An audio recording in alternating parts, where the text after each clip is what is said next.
उसका गुस्सा जरूर था यार, बता देंगे पता नहीं कभी।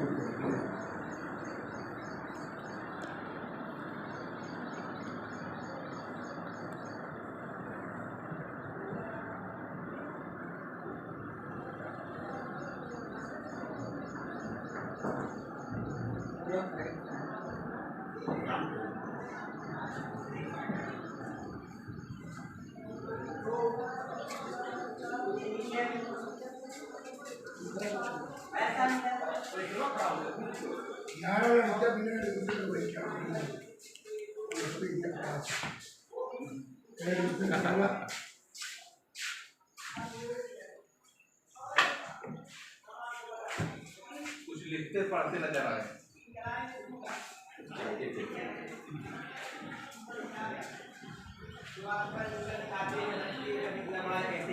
कुछ नहीं, आपको जो चीजें बताई जाए उसी पर आप क्या करिए, फोकस करिए, आपको चीजें आएंगी। तो उसमें हुआ क्या कि जब वो समुद्री मार्ग की खोज कर लिए तो उनका व्यापार पुनः शुरू हो गया, उनका व्यापार पुनः शुरू हो गया, अर्थात यूरोप और भारत का व्यापार एक बार फिर से शुरू हो गया। और भारत में जैसे चाय की खेती, कहवा जिसे कॉफी कहते हो ना, यस सर, और सूती, ऊनी, रेशमी धागे यहाँ से जाते थे और उनसे वस्त्र बनाया जाता था।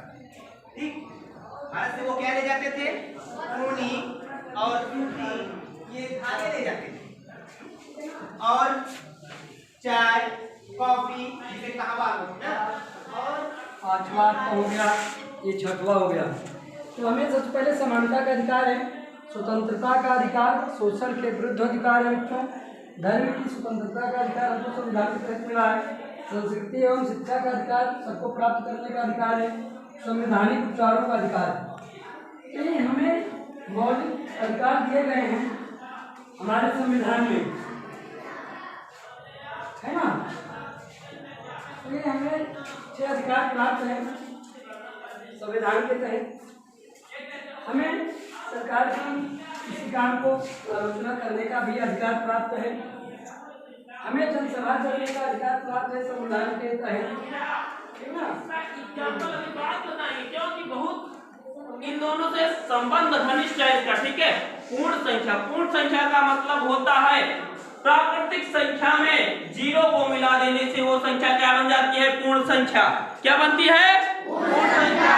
जीरो को मिला देने यानी प्राकृतिक संख्या क्या होती है, जैसे 1 से लेकर क्या अनंत तक की संख्याएं, 1 2 3 4 5 6 यानी ये अनंत तक ऐसे गिनती 1 से गिनना शुरू कर दीजिए, अनंत तक ले जाइए, जितनी भी संख्याएं आती हैं, ठीक है, ये क्या है, प्राकृतिक संख्याएं हैं आपकी। लेकिन इसी में सिर्फ जीरो को सम्मिलित किया जाए, केवल आपका जीरो, अगर जीरो मिल गया तो क्या हो गई, ये प्राकृतिक संख्या आपकी बन जाएगी, ठीक है। जब जीरो को मिला देने से क्या बनेगी, पूर्ण संख्या। क्या बनेगी, ये पूर्ण संख्या। जीरो अगर प्राकृतिक संख्या में मिल गया तो क्या बनेगी, ये पूर्ण संख्या बन जाएगी। समझ में आ रही बात बच्चों? अब उसके बाद आ जाइए कहां पर, आप मार्केट में जाए कहीं भी रहे, हर जगह हम इस भाषा का प्रयोग करते हैं, ठीक है। इसीलिए इसको मातृभाषा कहा जाता है। ये राष्ट्रभाषा भी कहलाती है।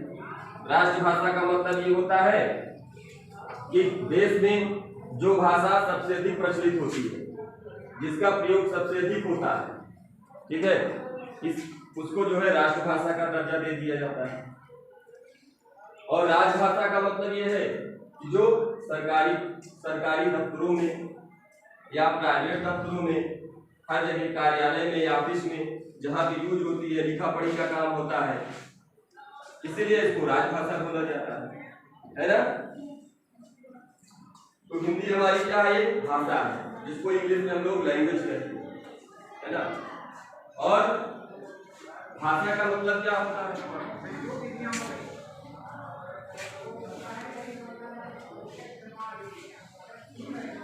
वह घर कब गया, वह घर कब गया।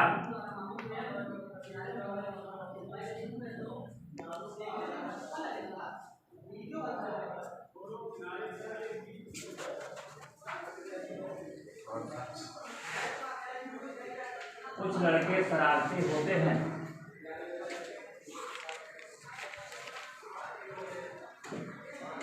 नंबर ऑफ सेंटेंस नहीं बोलेंगे, सही है।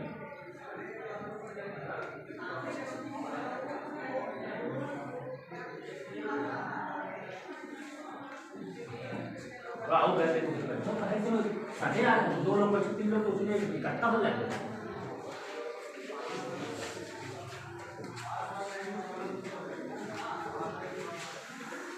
तो वीडियो बनने के बाद आप बिल्कुल जरा दे।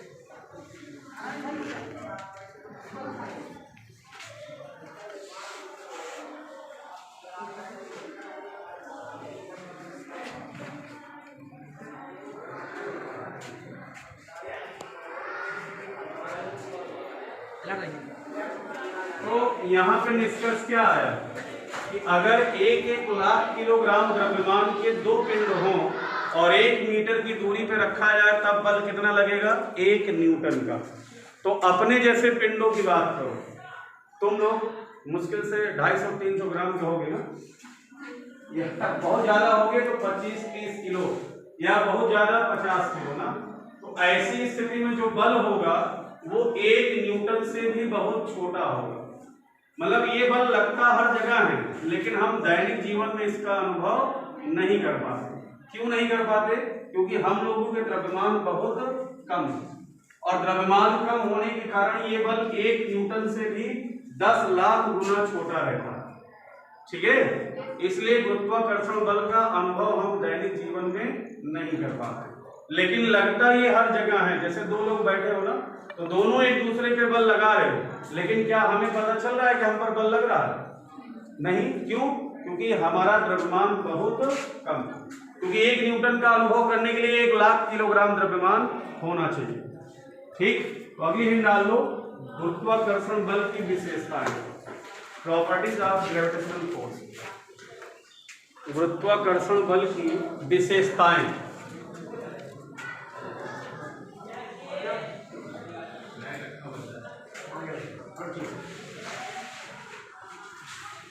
जैसे में लिखा जाए समुच्चय निर्माण विधि का जैसे होगा A बराबर x सच दैट, ये सच दैट का चिन्ह है। सच दैट का सेंस 2 बिंदु दे सकते हैं या एक लाइन, ऐसे भी लिखा जाता है सच दैट। तो x सच दैट, x एक प्राकृत संख्या है। प्राकृत संख्या मतलब ये हुआ कि हम लोग समुच्चय के अवयव के गुण को बताए। जो समुच्चय का अवयव है वह x है, और x का गुण क्या है? x एक प्राकृत संख्या है। x का गुण है कि x क्या है? प्राकृत संख्या। प्राकृत संख्या आप अब समझ सकते हो, 1 से स्टार्ट होती है, इसको हम लोग n से निरूपित करते हैं। कैपिटल N अगर लिखा हुआ है तो मतलब यह एक प्राकृत संख्या को व्यक्त करता है। n जो है प्राकृत संख्या के अवयवों का समुच्चय होगा, यानी प्राकृत संख्याओं का समुच्चय होगा। Clear? n is equal to आप दे सकते हो 1 2 3 डैश डैश, इसका कोई चिन्ह नहीं होगा। 1 2 3 ऐसे ही चलता रहेगा। तो ये हो गया 5a। देखिए यहाँ पर 1 का क्यूब करेंगे कि होल क्यूब करना है? होल क्यूब करना है। तो ये हो जाएगा हमारे पास होल क्यूब हो गया ना। अगर हम यहाँ होल क्यूब ना करें तो हमारा गलत हो जाएगा। इसलिए गलत हो जाएगा कि यहाँ पर केवल 1 का क्यूब होगा, 5 का क्यूब नहीं होगा। अब यहाँ पर देखिए माइनस आगे चिन्ह दिख रहा है ना, तो माइनस लिख लीजिए। अब आपको यहाँ दिख रहा होगा कि यहाँ पर a है और दूसरे वाले पद में भी a है। इसका मतलब यहाँ पर कॉमन हो सकता है, यहाँ पर a है और यहाँ पर a स्क्वायर है ना। तो देखिए भैया छोटी घात कॉमन आती है, बड़ी घात कॉमन नहीं आती। छोटी घात कॉमन आएगी, और यहाँ पर गिनतियों में हमें कितना कॉमन आएगा हमें गिनतियों में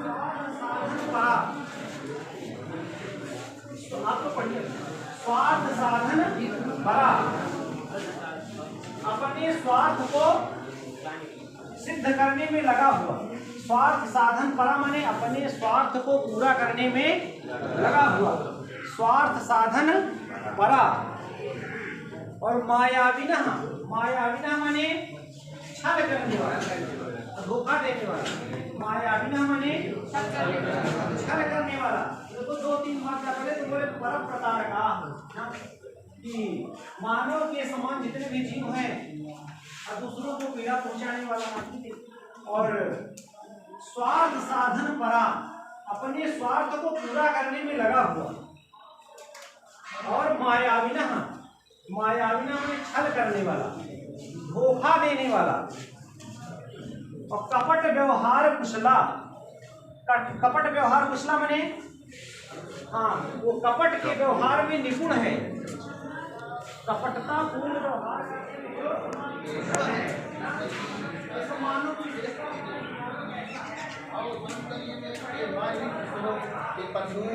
यशोधरा, यशोधरा काव्य की रचनाएं होने किया। यशोधरा काव्य जैसा कि मैंने अभी आपको बताया एक चंपू काव्य कि नहीं, गद्य पद्यो मिश्रित चंपू, इसमें गद्य और पद्य का मिश्रण होता है, उसको हम चंपू काव्य कहते हैं। और इन्होंने साकेत और यशोधरा में दोनों में काव्य कृतियों में अपने सुंदर भावों को प्रस्तुत किया है। गुप्त जी की कविता के विकास के साथ इनकी भाषा बहुत ही इसका परिमार्जन हुआ है। उसमें धीरे धीरे लाक्षणिक संगीत और लय के तत्व का प्राधान्य है। राष्ट्र प्रेम में गुप्त जी की कविता का प्रमुख स्वर है। राष्ट्र के लिए उन्हें जो सुंदर स्वर अपनी कविता में रखा है, वो लोगों के अंदर एक भाव, राष्ट्र के प्रति भक्ति का भाव जागृत करता है। भारत भारती में प्राचीन भारतीय संस्कृति का प्रेरणादायक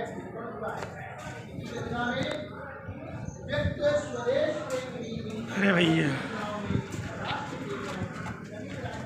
तो मैं कर लूँ तो फिर शादी वादी में भी रिकॉर्डिंग कर सकता हूँ।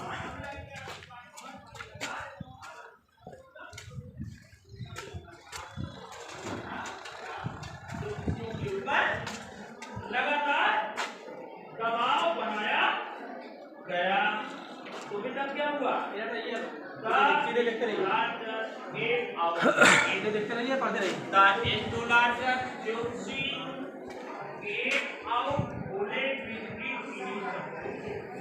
इन्हीं शब्दों के साथ ज्योतिषियों ने बोलना प्रारंभ किया।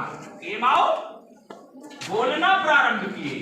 विदित इन्हीं शब्दों के साथ, ज्योतिषियों ने इन्हीं शब्दों के साथ बोलना प्रारंभ किया। क्या बोले बेटा जरा देखो, this is a secret. This माने यह, इज है, सीक्रेट माने रहस्य। ये क्या है बेटा? रहस्य है। Which should not be revealed at all, which माने जिसे, शुड नॉट नहीं, बी रिवेल्ड माने प्रकट करना चाहिए, एट ऑल सबके समक्ष, जिस रहस्य को सबके समक्ष नहीं प्रकट करना चाहिए। और बेटा जब सबके समक्ष प्रकट ही कर दिया जाएगा तो रहस्य कैसा? वो तो साधारण हो गया ना। जब दबाव बनाया गया तो ज्योतिषी बोले ये क्या है? रहस्य है, और इस रहस्य को सबके समक्ष नहीं प्रस्तुत करना चाहिए। आगे उन्होंने क्या कहा बेटा? आगे उन्होंने कहा एंड और एट, फिर भी वी आर फोर्स्ड, अगर हम पर दबाव बनाया जा रहा है, वी आर फोर्स्ड, अगर हम पर दबाव बनाया जा रहा है, टू स्पीक माने बोलने के लिए, स्पीक आउट बोलने के लिए,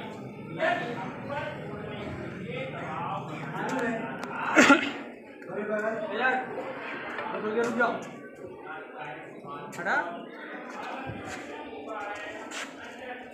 पढ़ाते रहिए। आप बताइए, बैठिए। कितने लोगों को मालूम है, हाथ उठाएं, महात्मा गांधी का जन्म कहाँ हुआ है? ठीक है, हाथ नीचे करिए। तो बताओ, आप बताइए। हाँ, महात्मा गांधी का जन्म कहाँ हुआ है? गुजरात के पोरबंदर। ये गुजरात कहाँ है?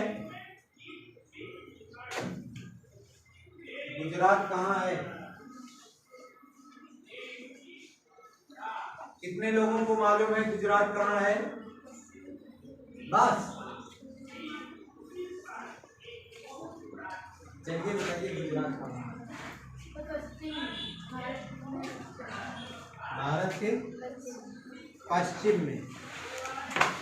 तो भैया बेटा गुजरात कहाँ है? गुजरात भारत में है और भारत के पश्चिम में है। भारत में पश्चिम में है। भारत में पश्चिम में, भारत के पश्चिम में है, गलत है। गुजरात भारत के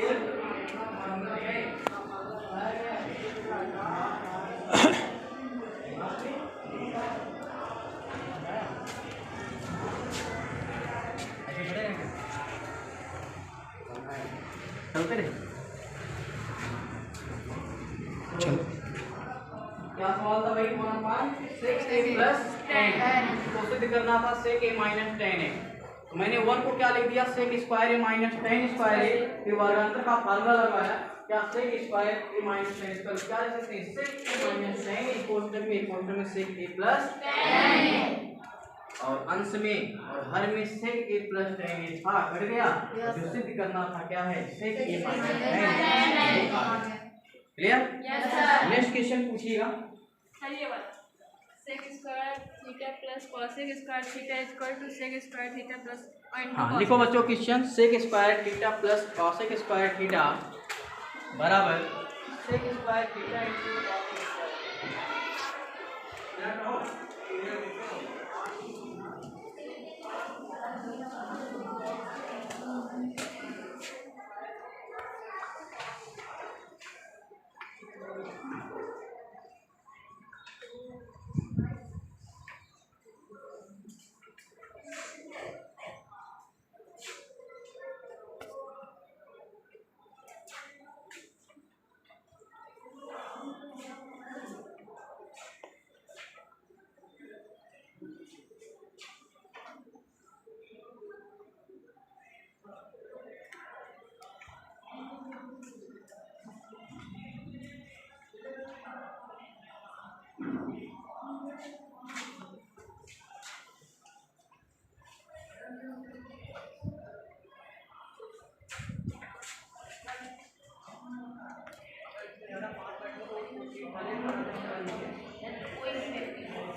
अगर रोग की अवस्था में है तो आप तो आपको सादा सादा खाना दे रहे हैं। दूरी बनाई बैठो।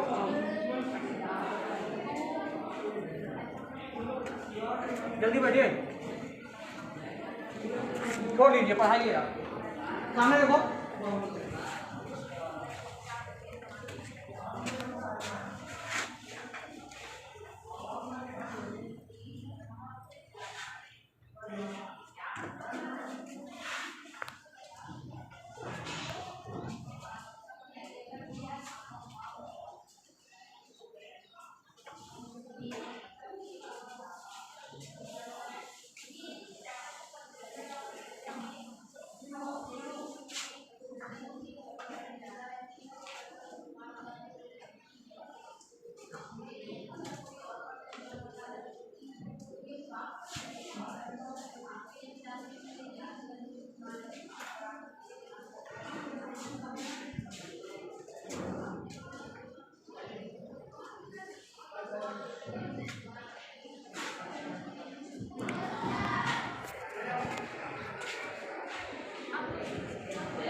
बीच में होगी।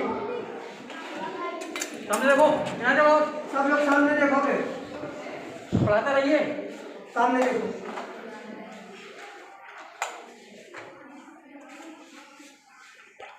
आयुर विवृत तेजो अयावत अयवरत लड़ मंगलना भगत भरधा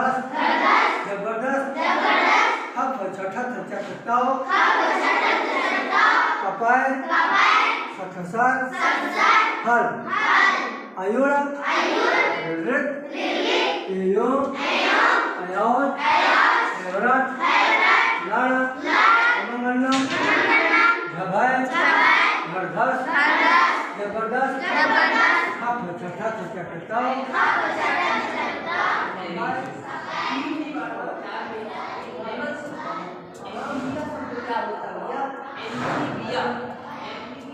होता है ऐसी प्राणी जो क्या करते हैं जल और स्थल दोनों, इनको उभयचर भी कहा जाता है।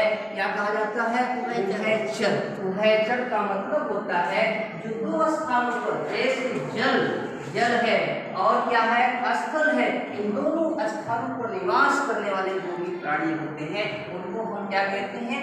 एम्फीबियन कहते हैं। ठीक, इसके बाद सेकंड है कि जो प्राणी क्या करते हैं? रेंग कर चलने वाले होते हैं, रेंग नहीं क्रीपिंग करने वाले, और क्रीपिंग करने वाले प्राणियों को क्या कहा जाता है? वो रेप्टाइल्स अर्थात सरीसृप कहा जाता है। ठीक, इसके बाद तीसरा नंबर होता है एवीज।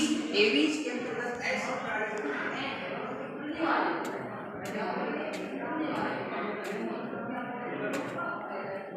देखते रहो